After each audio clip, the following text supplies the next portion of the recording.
for a French rider. The stand that we have here, the French riders are more used to a harder type clay terrain. Yves doing quite well considering this is not really his forte. You can see Jeff Emig behind on the 125 Yamaha for the United States. Chasing very hard. I think he's going to get by.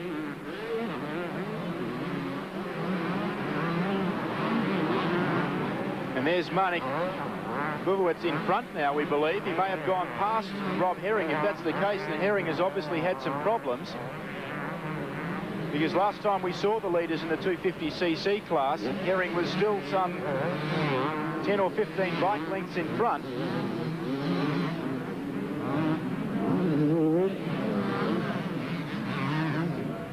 So Bavoitz from Belgium, keeping in mind that his teammate we saw earlier, a distraught Stefan Everts on the infield after his Suzuki had some form of technical problem. It's quite sensational. I believe Rob Herring has gone down. You can see Monique pulling on his goggles there just to clear his vision on the roll-off system on his goggles. There's Rob Herring. Great Britain, obviously Rob's gone down, so strike of fortune there for the Belgian team. So Lorocco knows that he's got about 2 minutes and just under 2 kilometres to try and pinch the lead here from the Belgian rider Manjimup Bavoitz. Lorocco's got to make a decision now whether he wants to take the chance and get around Bavoitz into the lead, or possibly just play it safe for a second place finish. Well, he's certainly closing the gap now. Lorocco almost into the slipstream of Bavoitz. Again, Bavoitz pulls away. Lorocco jumping very far that time. He's pushing extra hard. We've got a lap rider coming up ahead, so this could be the moment that Mike Lorocco is looking for. Fortunately, the rider moves out of the way, very sensible on his behalf. You can see the blue flag waving again. Lorocco very close now, huge jump. And he's going to take the lead here, is he? He goes right up high on the course. Bavoitz goes down on the inside, and Lorocco almost getting past. It's almost mudguard to mudguard at the moment. Lorocco very aggressive. The American style is to be aggressive. You can see him switching lines inside, outside. He's going to try a huge jump again. Half a lap to go now. Mike Lorocco has to make a move now. Well, Bavoitz now is pulling away again. He just seems to always have the answer when Mike Lorocco makes a surge and back again to around a 20-metre gap.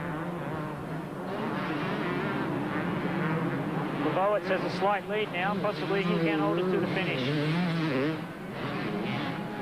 Yes, perhaps Mike Lorocco may feel that he has played all his cards now, and it might be wise just to sit back and be content with the 2 points for second. And it appears that's what he's doing, because Bavoitz now is out to about a 25-metre lead. And there he goes into the main straight, the checkered flag for Bavoitz and Mike Lorocco second. Fantastic ride there by Mike Lorocco. So that's what happened in the opening 2 motos, and now we look at the standings once again. The United States on 7 points, Great Britain on 17, France and Sweden on 18, and Belgium on 20.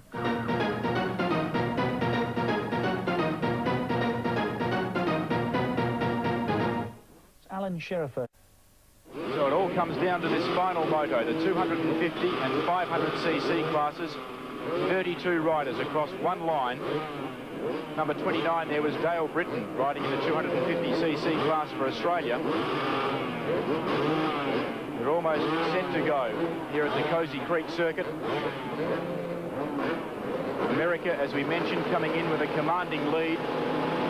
As we saw in the first 2 motos, anything can happen, and away they go. This first corner is crucial. And Jean-Michel Bale, the man who blitzed them all in the first moto, has gone around in first place. Looks like Bale's dropped back there. I can see Billy Lyles, number 1 for the United States.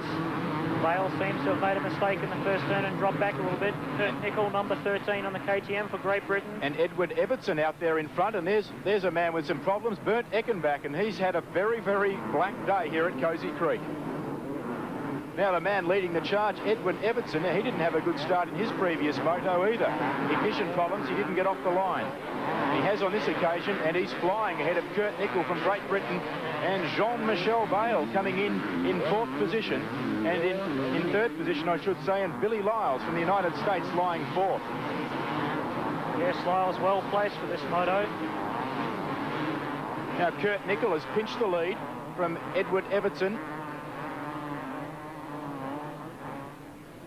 So Jean-Michel Bale not getting the start that we would have expected, Jeff. No, not quite the start. He looked like he had the lead going into the first turn. I think he just went into the turn a bit too hard, drifted wide, and that allowed some of the other riders to get through underneath him. Interesting scenario here in this race. We seem to have all 500cc machines. Rob Herring there in between George Jobet. So Herring is up there on the 250 for Great Britain. And there he is, number 4, a living legend in the sport of motocross. And keep in mind, this is his last ever international event. A 5-times world champion, George Jobet, number 4, riding the Honda 500cc for Belgium. And he has been one of the most classy riders in the world of motocross in the last decade. That's for sure. George Jobet has done all that there is to do in the sport of motocross. He had a few quiet years about 3 years ago, and he really got his act together in these last 2 years, taking world championships both years.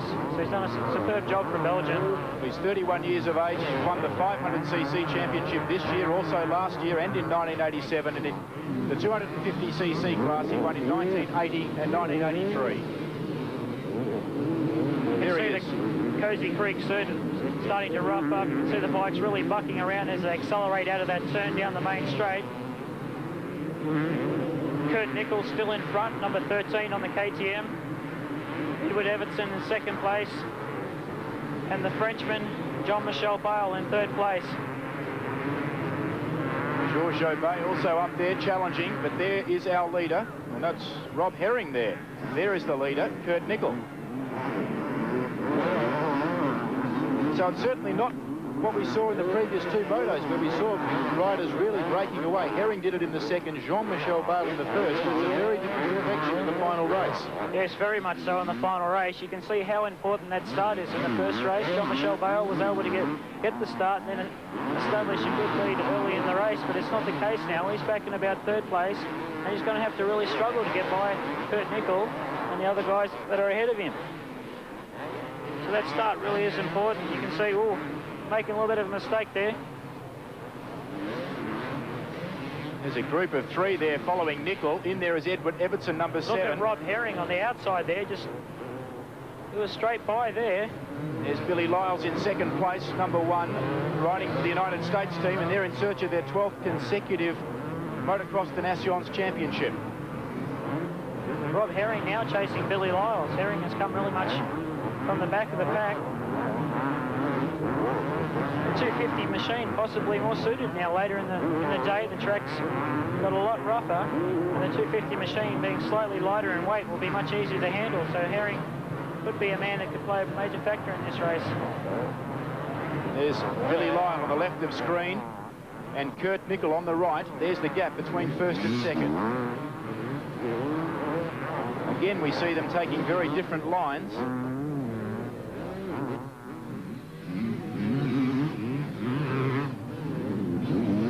Kurt Nicholl still leading the way. Billy Lyles, second place, chasing Kurt Nicholl. Now if Lyles can get past Nicholl, that's going to improve the chances for the United States. Lyles is looking good in this race. He's closing in on Nicholl. He looks to be in quite good control. He's just going to bide his time in second place and look for an opportunity to get by Kurt when it's safe to do so. I don't think he's going to push him out of the way and risk any chances now for the United States. He's just going to try and play it as safe as he possibly can. Edward Everton in third place, Rob Herring in fourth. Yes, Jean-Michel Bale looks to have gone down on one of the back circuits of the parts of the track. He's up and running again, and now he's got to charge through the field, so it's not a good start for him in this moto. Well, France Verlaine in third place overall coming into this third moto. Now we'll see how good the great man is, because he's got a lot of work ahead of him to get it back up to the leaders. There we are, back at the front. Kurt Nicholl dicing there with Billy Lyles. Nicholl's still out in front. As you mentioned, Jeff, I think Billy Lyles is not going to force it. He'll just wait for an opening. Yes, I think so. There's nothing really to risk here now for Billy Lyles. He's just got to make a nice, safe pass, I believe. He will want to get past. He wants to get ahead of... Oh, you can see Lyles is down. He's made a mistake. Lost a bit of concentration there. Picking up the machine. Two other riders through on the inside. Jobet's gone past Lyles. He's up quite quickly. It was just a simple little fall. He didn't hurt himself.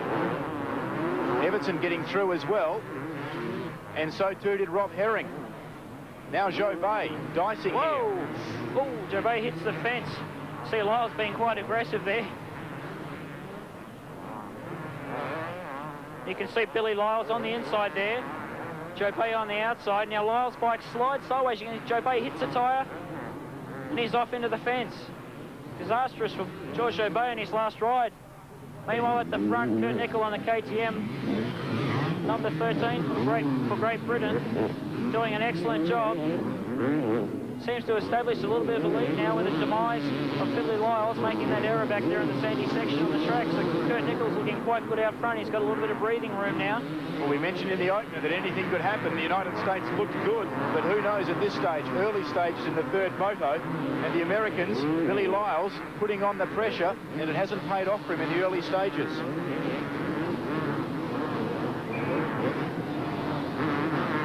can really see the circuit now.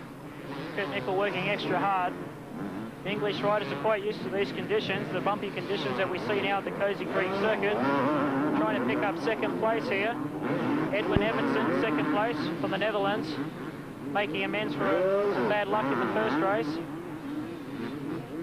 Kurt Nichol leading, and also his teammate Rob Herring, number 14 for England. Great Britain is also well up in the field, so the British coming home with a strong run. They came into this final moto lying 10 points adrift of the United States, USA on 7 and Great Britain on 17. And at the moment, the British are charging.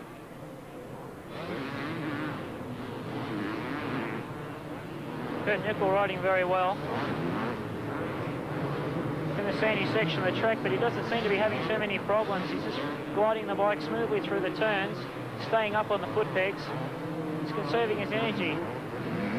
Just got a nice little rhythm going where he's skipping from bump to bump.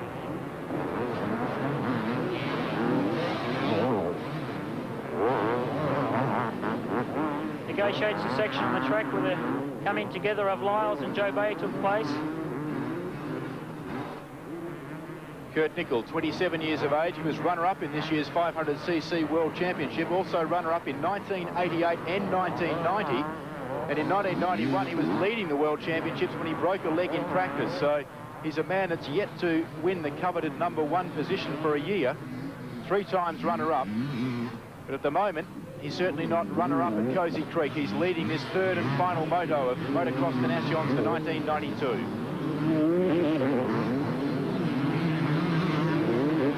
Kurt Nichol down the straightaway. We can pick up some other riders. Edwin Everton from the Netherlands, number 7. Rob Herring third for Great Britain. So Great Britain very well placed in this race. You can see Billy Lyles just sliding underneath Rob Herring there in 4th place. So Lyles is coming back from that fall earlier in the race. Kurt Nichol had a blistering finish to the Grand Prix circuit this year. He won the last 3 Grand Prix in Belgium, Luxembourg and Japan. And in fact, he won 8 of his last 9 races in Grand Prix competition this year. And he's going well on the way to winning one here at Cozy Creek.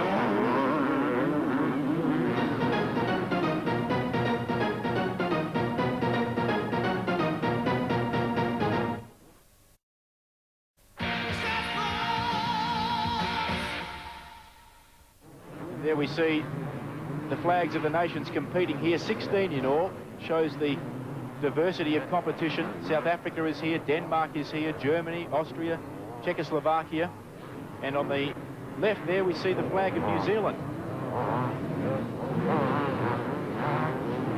Kurt Nichol weaving his way through some lap traffic.